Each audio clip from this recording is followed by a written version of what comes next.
Hi again, everybody, and welcome to another edition of the MarquetteHoops.com basketball show with the great John Dodds, the MU guru, and our marvelous producer, Jason Ruck. I'm Tom Pippins. We are brought to you by Moonlight Graham, Modern Dental Benefits. Moonlight Graham, a proud sponsor of this program, and Craig Caston is our MVP. Don Winters, this young man, makes a great impression, as you Marquette fans will find. He knows the talent into the coaching end, leading that AAU scouting. And how did you hook up with Don? Well, he was originally a poster on our MarquetteHoops.com message boards under the name of, screen name of True Golden Eagle.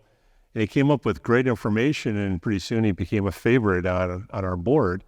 So we corresponded over the years, and he was always busy. Well, he might have some free time in the next year. And I said, well, would you like to have a bigger role with the site? We'd love to have you come in for home games.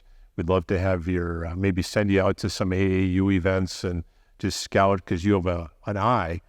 And he said he'd love to. So about 2 weeks ago, I met him for the first time. We corresponded and talked for a couple of years, and we watched a Marquette workout at a camp that was being held at the Al McGuire Center. And the team played for about an hour, working out in front of some of the high school players. And so we compared notes, and I thought he was very insightful, and I wanted to bring him on the show and introduce him to the crowd. But I know the fact that people were guessing on our board his actual identity. We had some pretty good guesses. We'll come up with those a little bit later. But well, let's break down that roster with Don. July 1st, we want to take stock and where's the program at? What's happened? And we had the opportunity to see a couple of open practices, open workouts about 10 days ago or so. So I wanted to ask you, we sat next to each other at the Al McGuire Center, and we watched the players, some of the newcomers, and I first wanted to get your comment about Oso Ighodaro. Man, Oso is so special to this program. I think he did what was best for the team for quite some time by just taking high-quality shots. But I think this summer he really spent time developing that three-point shot. I don't think Oso felt as confident last year, but just seeing him open gym, knocking down three-point set shots back to back to back. I think posted on the board as well. I wouldn't be surprised if he gets up over 20 three-point shots this year. I know he's probably had 0 the past 3 years. I'm really excited for Oso. Yeah, in fact, during one drill, he hit 6 straight three-point shots, and then he hit 2 of his next 6. So it was about 8 out of 12. So, but it's a set shot. It's interesting. It's not a jump shot. It's kind of like the old timers remember Jerry Lucas kind of loading it up and shooting it. That's kind of what Oso does. He'll only shoot when he has an open look, but you'll see a lot more of that this year. And I think that is going to be there for Oso. I think a lot of teams are still going to play off of him, not expecting that. And I think that's going to lead to plenty of opportunities for Marquette to get those set shots from Oso, which he should feel really comfortable in taking. The next player will be David Joplin. We saw him play, and they were featuring him in intermediate shots, long shots. He was the Ricky Pierce of the Bucks, the Mark Aguirre. Yeah. He was the guy that was loading it up, and he looked a lot leaner this year. In the last 3 months, you can tell he's been working out. Absolutely, I think that's the biggest thing for David. If you listen to Shaka Smart during any press conference talking about David Joplin, he always talks about David staying in the best shape to keep himself on the floor. I think David looks really great. If you look back at David in high school, he's a completely different person going into year 3 for David, right? Yep. He looks very lean and ready to go. He's going to have a big opportunity coming up ahead with Omax leaving for the NBA. I'm looking forward to seeing David Joplin step into that role. And that's an interesting issue, Omax leaving for the NBA, because at the end of the NCAA tournament, UConn wins it, and they just blew out everybody by, I think, 10 points or more, all-time record. But Marquette beat them 2 out of 3 this year. So in the preseason polls, there are 17 that came out, and this is before Omax left. 5 of them had Marquette preseason number 1, and then the others had him from 7 or higher. So, but that was before Omax left, and it's going to be interesting to see what the dynamics are in those preseason ratings. Yeah, I think it's going to be Omax is really big defensively for Marquette. I'm still shocked that he didn't receive any award for the All Big East honors, but that's a big role that Marquette's going to have to find to fill on the defensive end. He was basically the head of the snake when it came to Marquette press, so being able to replace that is going to be tough, but I think David Joplin and Ben Gold will get a shot at that. So speaking of Ben Gold, what do you think of this young man? Obviously, he can shoot the ball. We saw evidence of that. It seems as if there's a toughness about him. Would you agree there, Dom? I would definitely agree. I think Ben Gold is what I like to call sneaky athletic. I think if you push up on Ben Gold and try to force him to drive, you may pay with the dunk. And he's shown that this season. He's shown a lot of drives to the basket and finishing above the rim. But his three-point shot, from what we saw recently, is looking really good. I think he got as consistent as the season went on. His Big East play, three-point percentage was rising compared to his non-conference. And I expect that high level of three-point percentage to remain consistent next year. From your vast experience, how big is improvement from one year to another, especially with this group? Is there enough with this group, which had such a fabulous season, won a tourney game, unfortunately, and Tyler Kolek, I'm sure, is living with us. We can get into that. You know the edge he'll have. You know the competitor he is. But is there enough talent here when you can say, you know what, this team not only can make this tournament again, but this time they could make a deep run, as many thought they would this past season? Yeah, I think development on the defensive end, as far as getting in great shape, like Shaka Smart talks about all the time, is going to be really big for this team. I am not concerned whatsoever about the offense. With this team, they're going to score the basketball. There's no doubt about that. With Tyler Kolek at the helm, I'm not worried about the offense. To me, I think the biggest thing is being able to continue to develop on the defensive end, communication, and I'm not worried about that with Shaka Smart. From a coach's perspective, Dom Winters, what do you most like about Marquette's current head coach? He is, I know he preaches a lot. As far as relationships, he is one of the best at that. He has a lot of trust in his players. I think he fights for his players. You can see the players. What stands out to me the most when I look at this Marquette team is the players is playing for Shaka Smart. When you have players that will run through a wall for you, sky's the limit. I want to get back to Zay Lowry. You saw Zay Lowry at the Al. What are your comments about him? Zay stands out to me from a freshman perspective that he is he has a college-made body, which reminds me of Chase Ross. I think Shaka's coming with a theme with these back-to-back recruiting classes of getting college-ready players. He just looks physically built to me for a freshman. And typically when freshmen are coming in, that's the biggest hurdle. It's just getting in shape, ready to play college basketball. And Zay looks like he's ready to guard a senior guard right away. The scuttlebutt about him from a well-placed source is that he is Omax, but instead of being 6'9", he's 6'5.5". So, and he's got a very good outside shot. His outside shot from 3 might even be better than Omax's was at the same time of his career. And his athleticism in terms of dunking, it's effortless going to the hoop, dunking, which tells you what a great athletic player he is. I agree.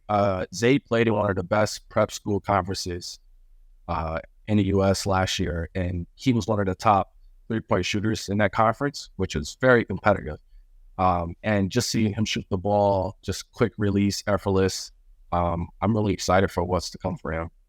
Dom, do you think he's a kid who can come in right away, this young man, and contribute to the program? Absolutely. Marquette still has 2 remaining scholarships open for this season. So I believe it's going to be an all hands on deck approach. So everyone's going to get a shot, I believe, at contributing to this team.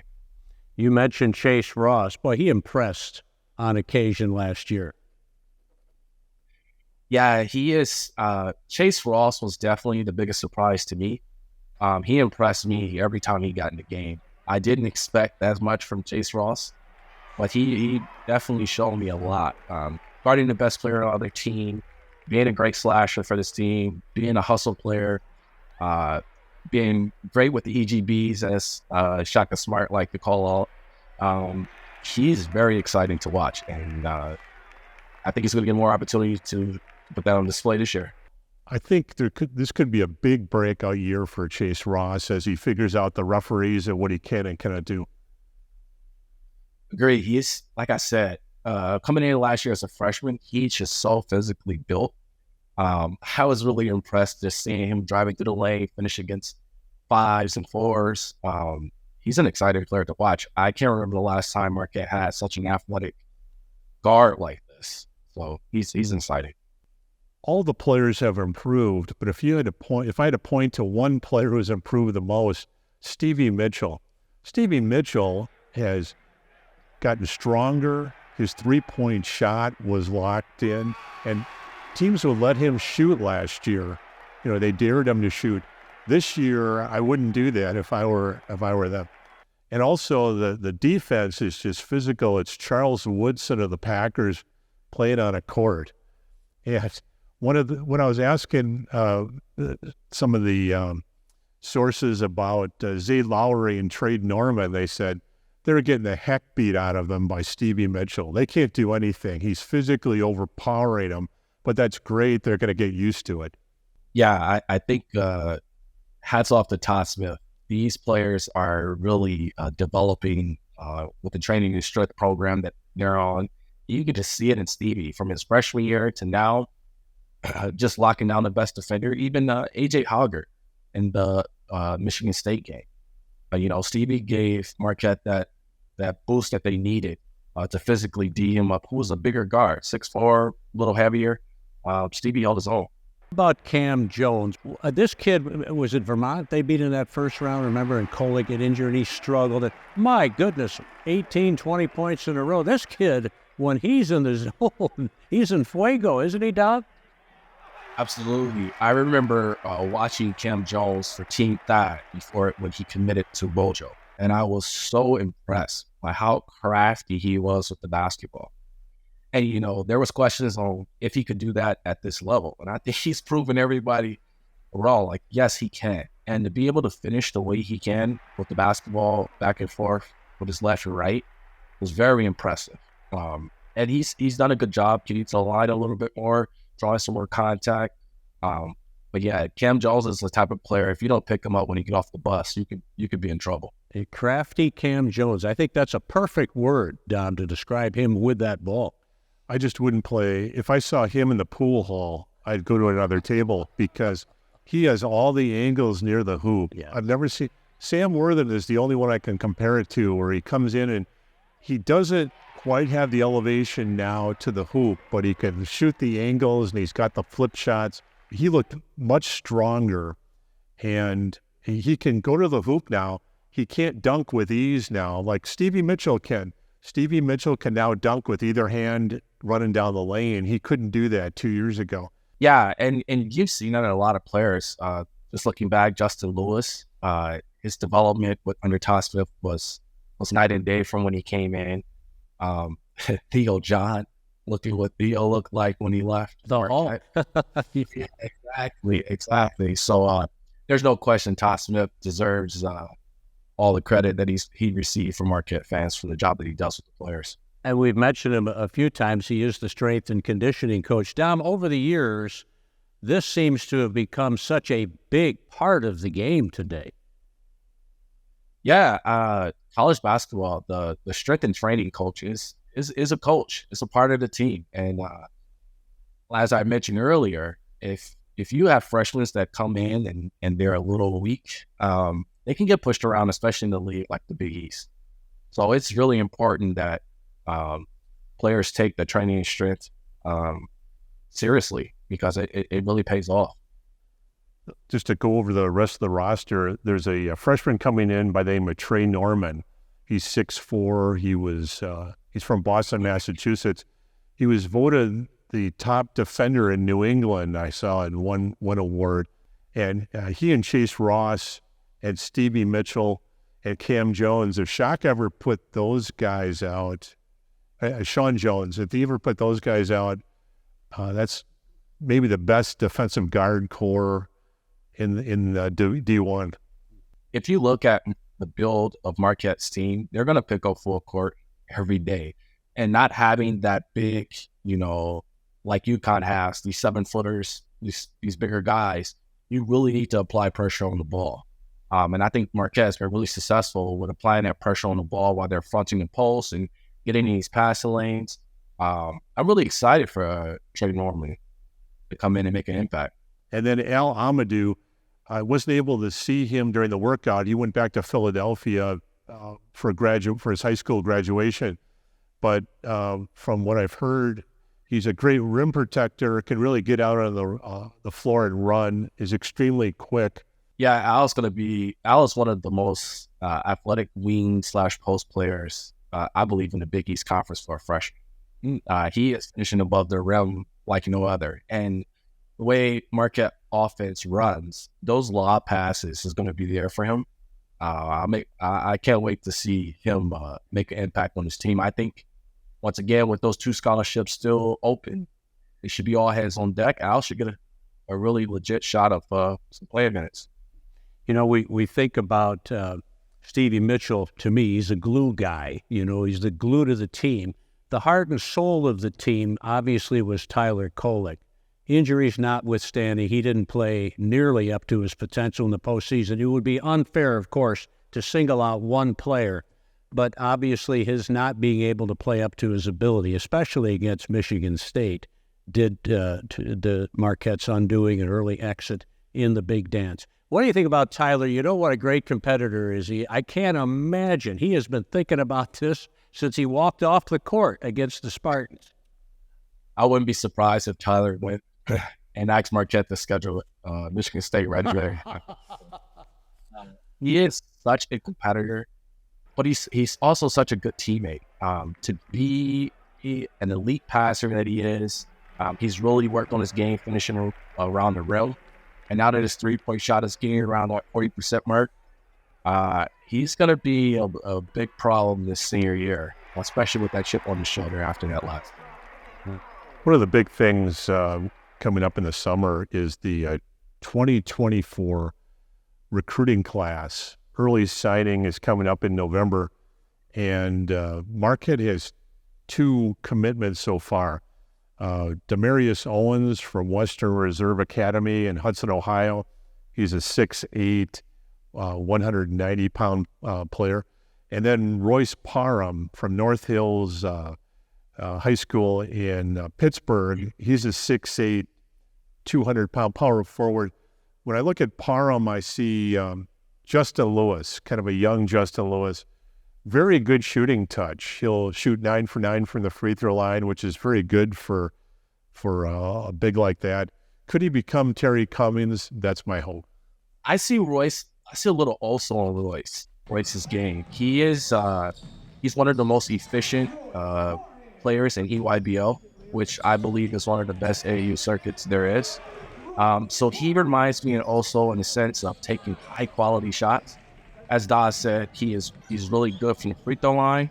He's been working on his 3-point shot. I've seen him taking a couple more from beyond the 3-point arc this summer in AAU ball. And he's also athletic. He has the opportunity right now on his AAU team, Team Durant. He's playing the 4 because they have a big man on that team. So he's getting the opportunity to take advantage of those mismatches. And I thought he was a shock that Shaka Smart got him so early to commit.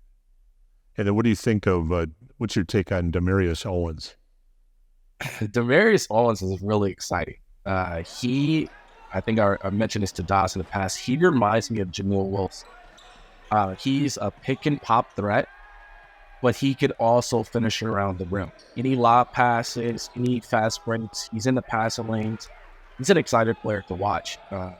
He kind of reminds me the way he finished and the way he elevates. I feel like Chase Ross, but he's 6'7", so he's a little longer. And like I said, yeah, he definitely reminds me of a younger Jamil Wilson. What other prospects? I know there's one local prospect that's absolutely blowing up real good. Con Knipple from Wisconsin Lutheran. I've seen him play twice in high school, and he reminds me of Ernie Grunfeld. He can score at all three levels. He can play two guard. He can play small forward. He could even play, he's bulked up a little bit. I saw him play power forward this summer. So really impressed with him. He's unselfish. If he gets doubled, he shares the ball. But everybody's after him. And now Duke and Kansas are kind of sniffing around, which is unfortunate. What do you think about Con Knipple? As a player, Con really impressed me when I watched him live. His ball handling. The typical scouting report on Con is shooter, so you really don't understand how good he is with the ball in his hands. And like you said, he really finds a way to find his teammates. He's getting doubled a ton in these AAU circuit games. So I really like Con. He's one of the best prospects out of Wisconsin in a long time. Recently, Alabama and Duke has offered. I think he plans on taking a visit to Alabama, possibly Duke in the future. Duke is a really tough offer to pass on, so we'll see what happens with that. And then he's also being recruited by Marquette, of course, Notre Dame, and Wisconsin, and also Virginia. So I think all of those teams are in play for Con. Dom, it seems as if under Shaka, that's big company, as you mentioned, going after Knipple. But Marquette is a player with those big boys, aren't they?